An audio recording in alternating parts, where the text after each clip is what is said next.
What is an inquiry and what is a lead? Are they the same thing? In my estimation, the way that I see it, an inquiry is a very low grade, low level, perhaps uninterested lead. When we first get an internet inquiry, until that person gets back to us, it is not a lead. When it comes to online leads or inquiries, they've got to get back to you or else you don't have anything. So one of the things I talk about in my internet training is to how to make sure this customer that you reply to actually responds. In my experiences, most dealerships have only about a 1/3 response rate. This means only 1/3 of your internet inquiries are leads. The rest of them stay as inquiries because we never get them engaged. And engagement is the new control. If you can't get somebody engaged, you have nothing. So with I'm building up a logic here when we get to lead generation.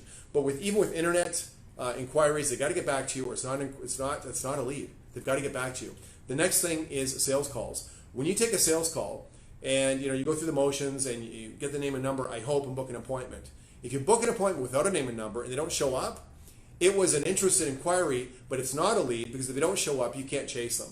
So on a sales call, getting that name and number is fundamental. On an email, getting to respond is fundamental. So again, internet, until they respond, no lead. Sales call, until you have accurate and confirmed name and number, no lead. It's just an inquiry.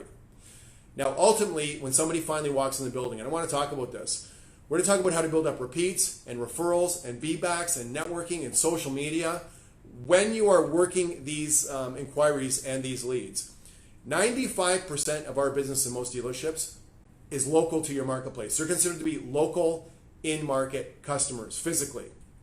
5% you're selling used cars and stuff across the country, across the nation, other states, other provinces. I get that, but 95% of your business is probably local. Of that 95% of your business that is local, what percentage of those people come in to physically conclude in your showroom, either to go over numbers or go over the car?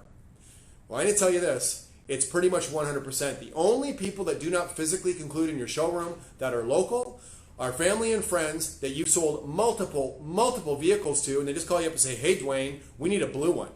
And you get a credit card, and you go through the process, and you just book that appointment and sell that car, but it's sold before they come in.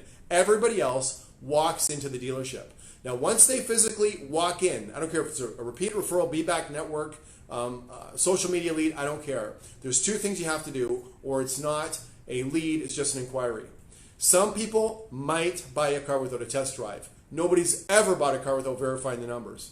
So test drives and numbers, test drives and proposals are fundamental. If your traffic that comes in your showroom, however you generate it, either waiting for walk-ins or generating these appointments yourself, if they don't get a test drive, and if they don't see a proposal of some type, even a ranged quote, but some type of a proposal, they're not in a statistically probable position to buy a car. For some reason, salespeople don't want to take everybody for drives, and for some reason, management doesn't seem to want to give everybody numbers. So be very smart in terms of how you're selecting a vehicle, going for drives, and then walking somebody through a proposal or a credit application, exact numbers, ranges, I don't know, but you absolutely must do test drives and proposals or you will not convert these leads into sales.